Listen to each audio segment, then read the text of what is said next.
Senhoras, senhores, relator, não houve julgamento de mérito por parte do Supremo em relação ao etívoco. O que houve foi uma negativa de liminar. Essa matéria, inclusive, não foi ainda julgada. Não é razoável que 4 testemunhas indicadas pela defesa tenham sido negadas, obedecendo, evidentemente, a uma linha lógica, que é de perseguição política tocada pelo ex-presidente da Câmara. Inépcia da inicial, negativa de testemunhas, suspeição do relator, pena viciada, todos os argumentos constitucionais, jurídicos, legais, foram abordados aqui por Dr. Maimone, por mim e de forma brilhante pelas senhoras e pelos senhores que tiveram aqui a oportunidade de se manifestar. Dito isso, provavelmente essa é a minha última fala antes de que a matéria seja deliberada no plenário da Câmara. E aí eu quero tratar de alguns elementos que são evidentemente políticos, mas que estão inseridos nessa discussão. Deputado Feliciano, eu xinguei o senhor. Eu não xinguei a sua mãe. Eu não xinguei a sua mãe porque eu não a conheço, não a conheci, porque eu não o faria e porque eu não utilizo desse tipo de expediente contra quem não está na arena política. Agora, se a expressão que eu utilizei, que foi aqui, descrita pelo senhor, em algum momento ofendeu a sua mãe, eu peço desculpas a ela. Eu peço desculpas a ela e Deus está vendo que o faço com sinceridade. Faço a memória dela. Agora, essa também passa a ser uma oportunidade para que outros parlamentares que estão aqui nessa sala nesse momento possam pedir desculpas. E aí eu vou ter que contar uma história. Quando nesse mesmo plenário, quando eu chamei Moro de juiz ladrão, eu descobri o que era então o gabinete do ódio. Porque em menos de 24 horas, 3 notícias falsas se alastraram. Uma delas foi um sujeito colocando dinheiro na cueca e diziam, olha aí o deputado que chamou o Moro de juiz ladrão. Quem me conhecia sabia que aquela cara não era minha.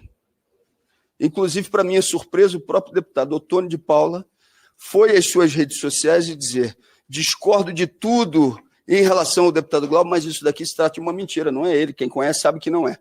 Uma outra era uma notícia de jornal que fazia, então, um gráfico de ampliação exponencial do meu patrimônio, como se uma notícia de jornal fosse.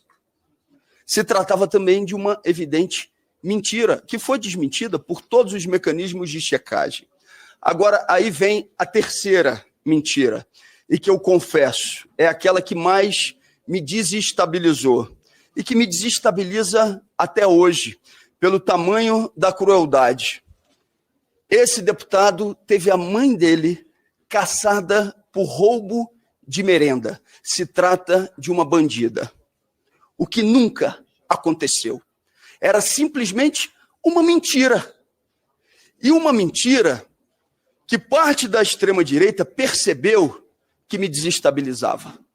A partir daquele dia, então, ela foi utilizada de maneira permanente e repetitiva.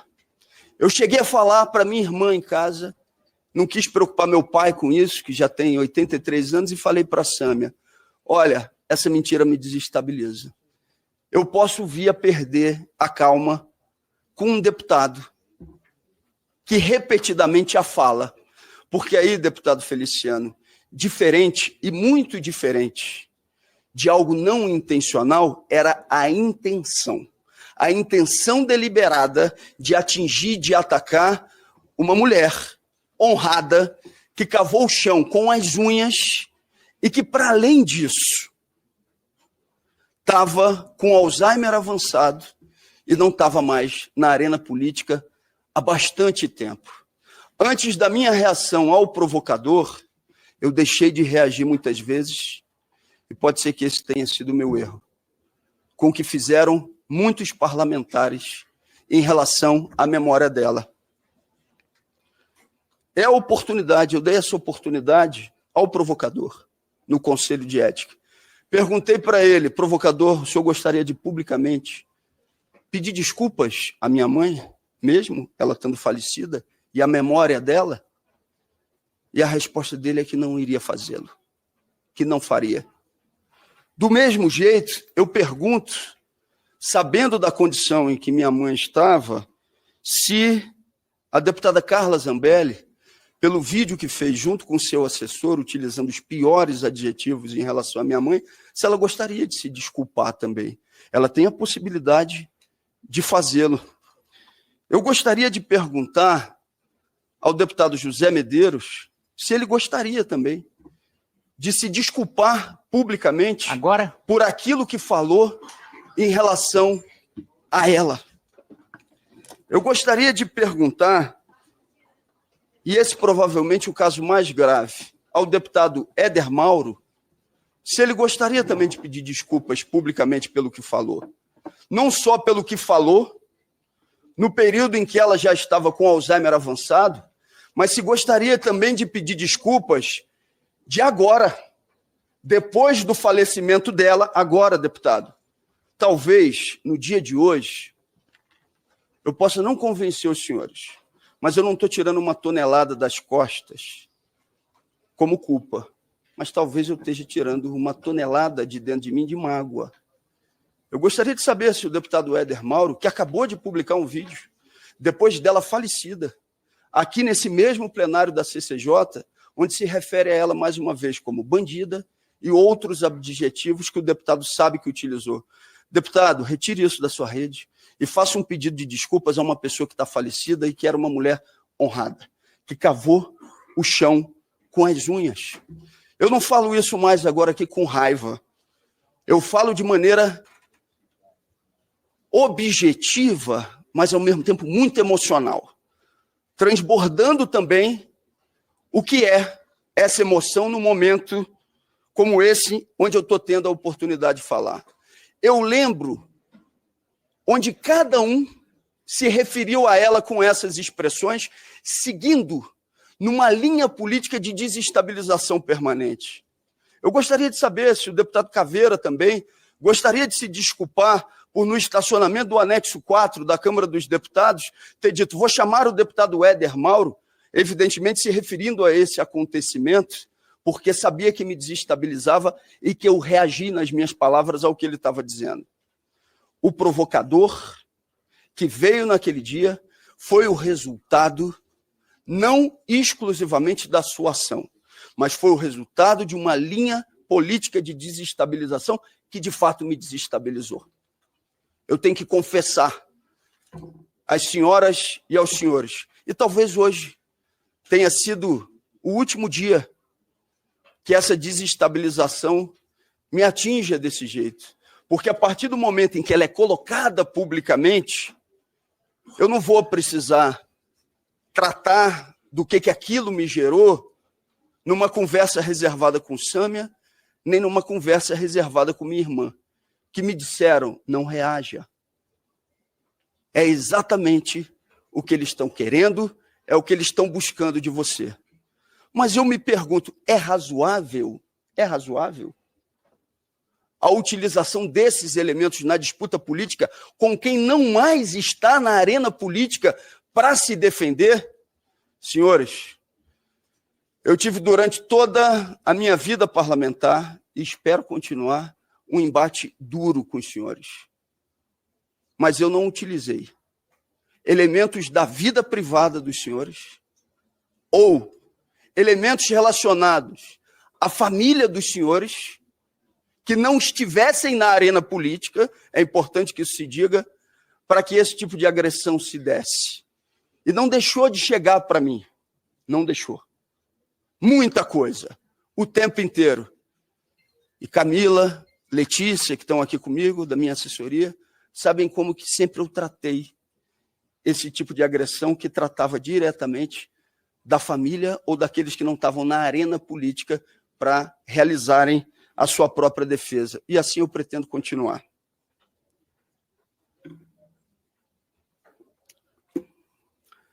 O deputado Marcon disse aqui que eu falei sobre a forma como serviram a minha mãe, que não tem provas. O deputado não tem obrigação de saber, mas tem provas abundantes. Tem um vídeo que já circulou de maneira mais ampla possível, onde há demonstração do que o provocador disse. E o próprio provocador, questionado e confrontado no Conselho de Ética, disse que não queria se desculpar. Ele assim o fez. Ele reafirmou a sua mesma posição.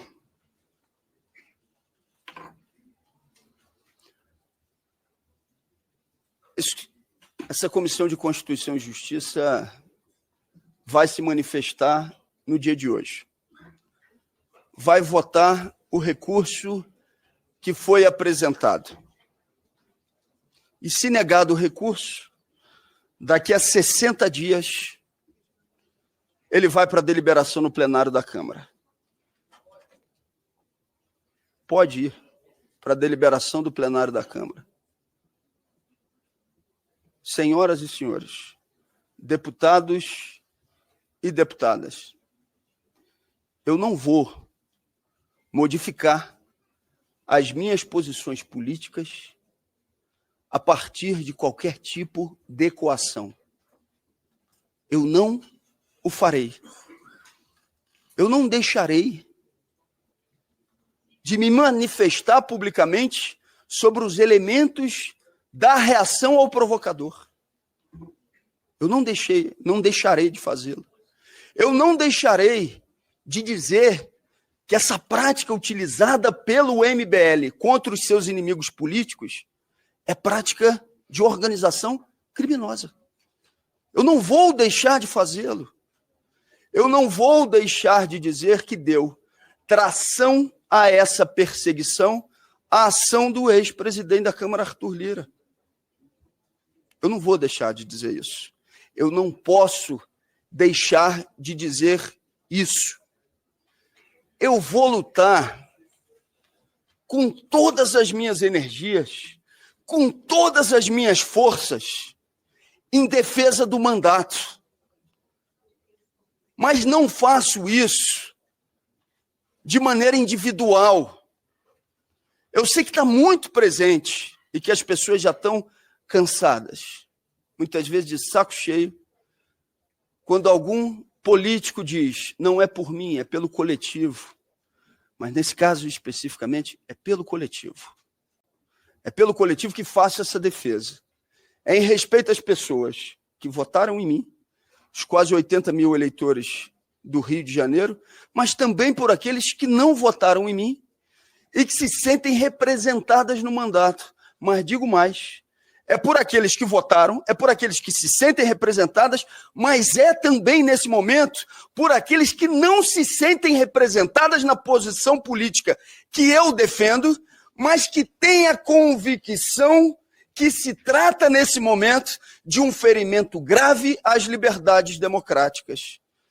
E eu falo isso com alguma tranquilidade, porque diariamente eu tenho recebido esse tipo de manifestação de cidadãos das mais variadas correntes políticas, ou aqueles que não se identificam com nenhuma, e de boa parte de deputados. Os senhores viram hoje aqui? Eu estava sentado nesse lugar.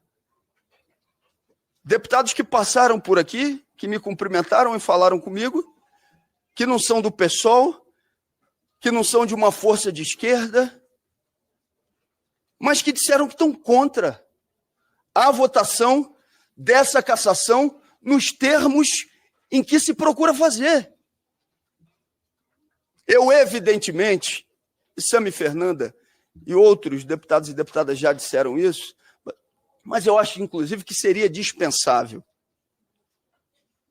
Mas eu vou reafirmar. A minha posição política não está em negociação com qualquer outra votação que venha ou ao plenário da CCJ em relação ao trancamento da ação penal do senhor Ramagem, ou a qualquer votação relativa à não responsabilização dos golpistas. Não.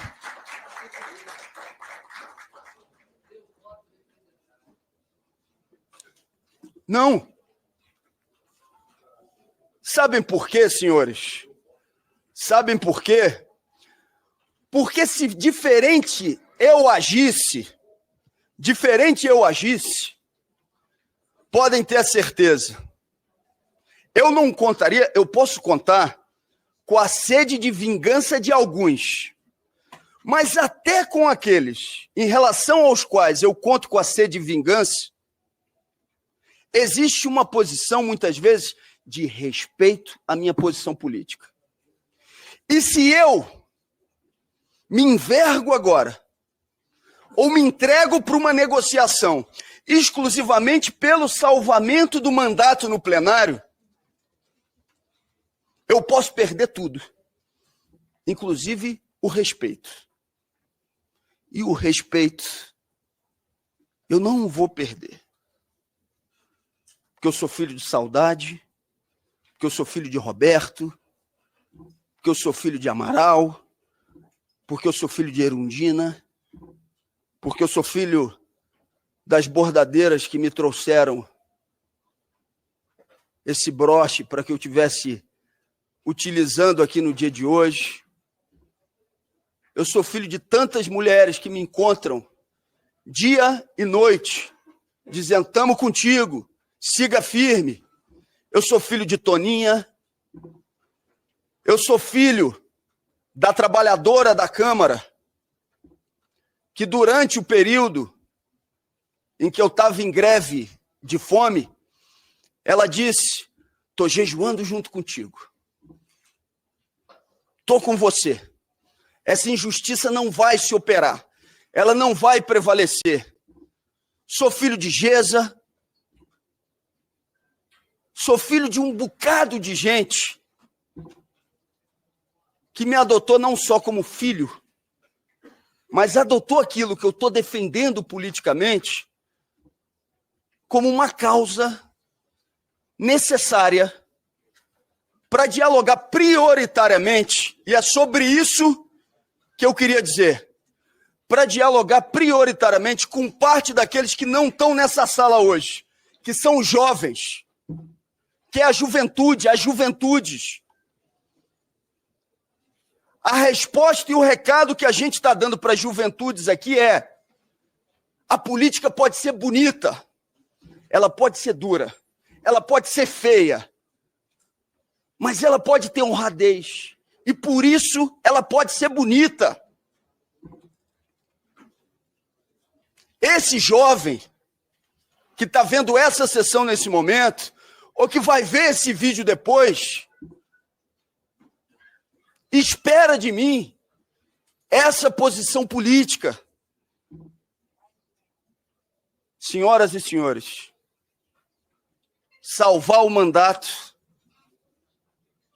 era o mais fácil se eu tivesse vendendo a minha alma para tal. Bastava, ainda com admissibilidade na representação no Conselho de Ética, ter feito um aceno de acordo com quem deu tração para que esse processo chegasse até aqui. Não fiz lá, não vou fazer agora e não vou fazer no futuro. Posso pedir desculpas, como fiz aqui hoje, com quem possa vir a merecer o meu pedido de desculpas. Mas não peço desculpas e não me dobro em relação àquelas situações ou ocasiões onde a tentativa do pedido de desculpas seja exclusivamente uma forma de dobrar uma posição política, uma tentativa de humilhação para que venha a ser deslegitimada uma posição dura, porém firme, e que dialoga, eu tenho certeza, com milhões de pessoas. Presidente, relator, por aqui eu encerro minha defesa no dia de hoje, dizendo que vou então percorrer os 26 estados brasileiros. Se o resultado hoje aqui for de negativa do recurso que apresentei, e vou fazer isso. Muito provavelmente, depois dessa sessão de hoje, só para completar, presidente, com o coração mais tranquilo e com o sentimento de que a gente está agindo corretamente e que está fazendo o que tem que ser feito. Se algum deputado quiser que eu apresente as minhas razões em relação à defesa, eu estou à disposição para fazê-lo. Agora, se algum deputado ou qualquer pessoa espera de mim que eu me dobre ou me ajoelhe para salvar o mandato no plenário da Câmara dos Deputados, esse desrespeito eu não vou cometer comigo mesmo, eu não vou cometer com as milhões de pessoas que estão acompanhando esse processo, e eu não vou cometer prioritariamente porque sou filho de saudade. Obrigado.